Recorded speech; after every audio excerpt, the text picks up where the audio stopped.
Coucou les petits loups, je continue mon tour en vidéo des livres d'Ena, à savoir que tous mes retours sont visibles également en écrit. Par contre, il va falloir fouiller dans mon Facebook ou mon Insta parce que ça commence à dater un petit peu.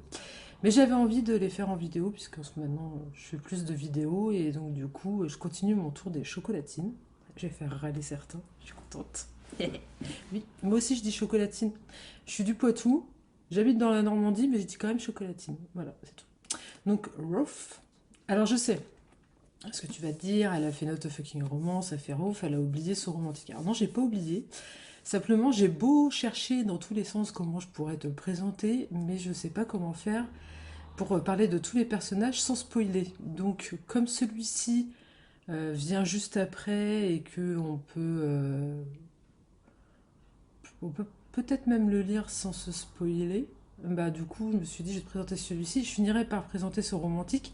Il faut juste que je trouve comment faire sans tout spoiler, même si je pense qu'il y a déjà eu quelques commentaires qui forcément, enfin, tu peux pas parler de l'histoire sans balancer des trucs, hein, mais voilà. Donc là, aujourd'hui, je vais faire Rof et je reviendrai. Alors celui-ci.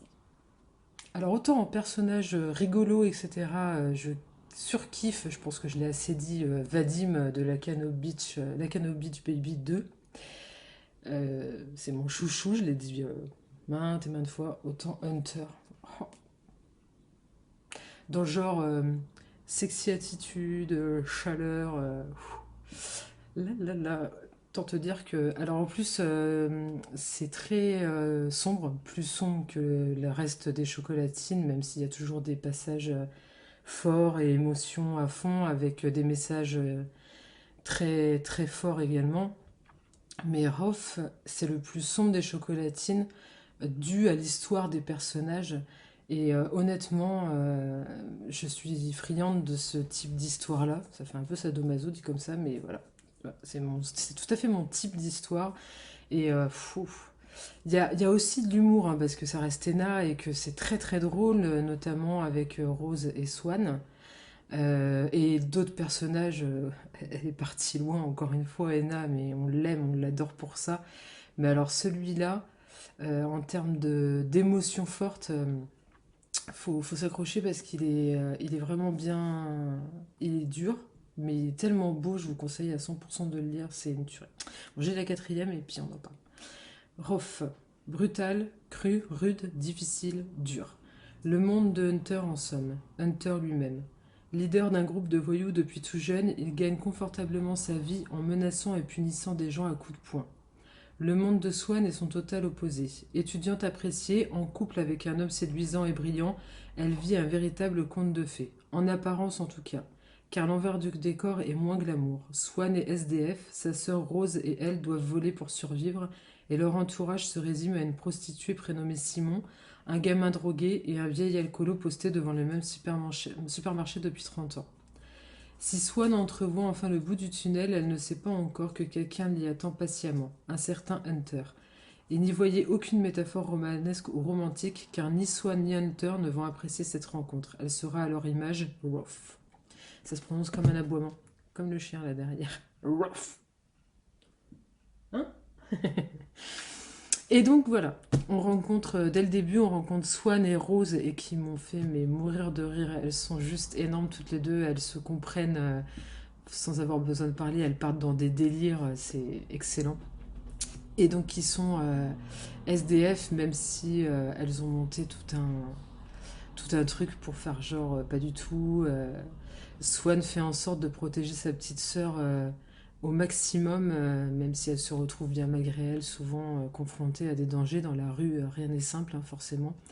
Et donc c'est là aussi que vient le côté un peu sombre de l'histoire par rapport à leur lutte quotidienne pour survivre, pour se nourrir, pour se laver, pour avancer dans la vie tout simplement et ne pas se retrouver à rester dormir dans des endroits trop dangereux, trop mal fréquentés. Et donc Swan a trouvé un fiancé qu'elle qu'elle aimerait continuer à fréquenter et pourquoi pas épouser pour se sortir de cette situation. Sauf que, bah, comme on se doute, ça se passe jamais tout seul, tout seul. Et ben, elle a fait des crasses à des gens qu'il fallait pas. Et du coup, elle se retrouve à devoir composer avec Hunter et son petit groupe de voyous. Et c'est là qu'on se rend compte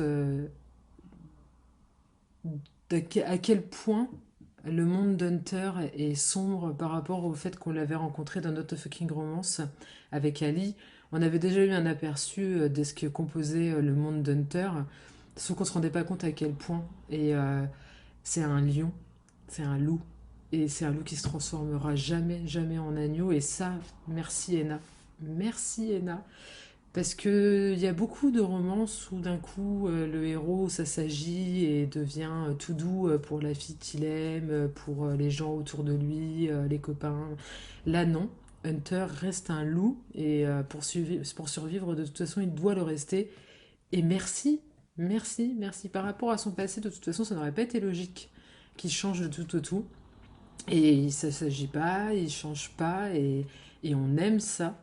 On avait besoin, j'avais peur, entre guillemets, que d'un seul coup il devienne un peu trop romantique, mais c'est pas tellement pas son genre. Et c'est tant mieux, et c'est tant mieux. Et du coup, on a un fil rouge entre Hunter, Swan, Rose avec Simon, donc la meilleure amie prostituée de Swan. On rencontre aussi un jeune drogué très sympa, mignon comme tout, et avec que Rose aime beaucoup. Et derrière, il y a un autre fil rouge. Ça, je vais pas trop en parler, je vais pas vous spoiler, mais il y a un autre fil rouge qui est assez important dans l'histoire et qui du coup construit l'échappée de Swan, de Rose et d'Hunter et qui nous permet de comprendre les liens entre eux, pourquoi ils se retrouvent, pourquoi ils se suivent, etc. Et qui du coup fait encore plus plonger dans les ténèbres les protagonistes. Et j'ai vraiment aimé cette façon qu'a amené Ena l'intrigue autour de Swan notamment, parce que c'est elle la principale intéressée, mais autour de Swan et la raison pour laquelle Hunter s'intéresse aussi à elle, outre les, les petites magouilles qu'elle a fait. Voilà. Mais ça reste euh, avec énormément d'humour. Swan est une badass. C'est une badass, elle envoie du lourd, elle a des réparties de dingue, elle se laisse pas démonter quoi qu'il en soit, elle fonce dans le tas, quoi. Elle y va, bah, Rose est pas forcément mieux, elle est complètement cintrée. J'adore cette fille. Je veux un tome sur Rose, et là, c'est pas un ordre, parce que ça se fait trop pas, mais un petit peu quand même. Disons que je vais te harceler régulièrement, en mettant juste un petit dis donc, et Rose, t'y as pensé à Rose? Voilà. Parce que j'aimerais trop avoir un tome sur Rose et son histoire, avoir son histoire, la suite de son histoire, ça me plairait tellement parce que j'adore ce personnage, vraiment.